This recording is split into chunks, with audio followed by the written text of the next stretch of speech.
बिस्मिल्लाहिर्रहमानिर्रहीम। मोहतरम नाज़रीन, अस्सलामु अलैकुम वरहमतुल्लाहि वबरकातुहू। उम्मीद है मेरे नाज़रीन खैरियत से होंगे। दुआ है अल्लाह आपको खुश रखे। तो नाज़रीन, आज हम जो नुस्ख़ा आपकी खिदमत में पेश कर रहे हैं, ये नुस्ख़ा हाई ब्लड प्रेशर के लिए कीमती नुस्ख़ा है। कई दफ़ा का आज़माया हुआ, अल्लाह के फ़ज़ल से बेज़रर नुस्ख़ा है। सादा सा ब्लड प्रेशर जितना भी ज़्यादा होगा, इंशाअल्लाह अल्लाह के फ़ज़ल से ये नुस्ख़ा अगर आप बाकायदगी से इस्तेमाल करेंगे तो इससे एक तो कोई और किसी किस्म का मसला या बीमारी तकलीफ़ लाहक नहीं होगी। बेज़रर नुस्ख़ा है, देसी नुस्ख़ा है, कोई इसका साइड इफ़ेक्ट नहीं है। तो आखिर तक वीडियो को देखिए, हम आपको इसको बनाने का तरीका और इसके इस्तेमाल का तरीका और मिक़दार भी बताएंगे। तो सबसे पहले आपने पिनसार स्टोर पे जाना है।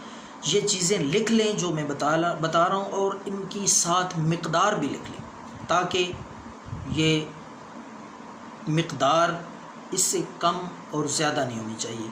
क्योंकि जितनी भी देसी दवाइयाँ हैं, देसी नुस्खे हैं, उनकी अफादियत का दारोमदार अज्जा की मिक़दार पे होता है।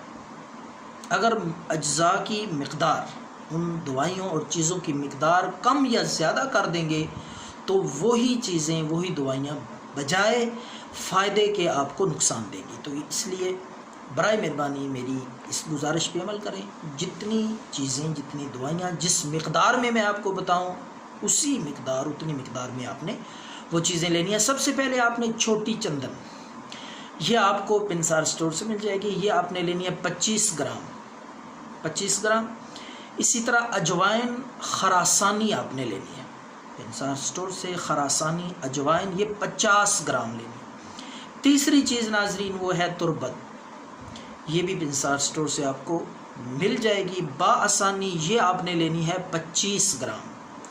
तो नाजरीन, ये सारी चीज़ें आपने मिक्स करके इनको आपने कूट लेना है या ग्राइंड करके सफ़ूफ बना लें, अपने पास महफूज रख लें।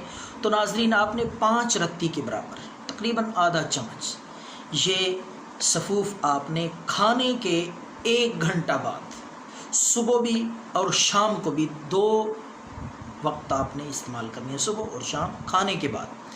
तो चंद दिन ये नुस्खा इस्तेमाल करें, अपना ब्लड प्रेशर चेक करते रहें। इंशाअल्लाह अल्लाह के फ़ज़ल से कोई और अंग्रेज़ी मेडिसिन इस्तेमाल करने की आपको ज़रूरत नहीं रहेगी। तो ये नुस्खा अगर आप ख़ुद मरीज़ हैं और ब्लड प्रेशर के मर्ज़ में मुब्तला हैं तो ख़ुद इस्तेमाल करें, वरना दूसरों से सवाब की नीयत से शेयर करें। दुआओं में याद रखें। अल्लाह हाफ़िज़।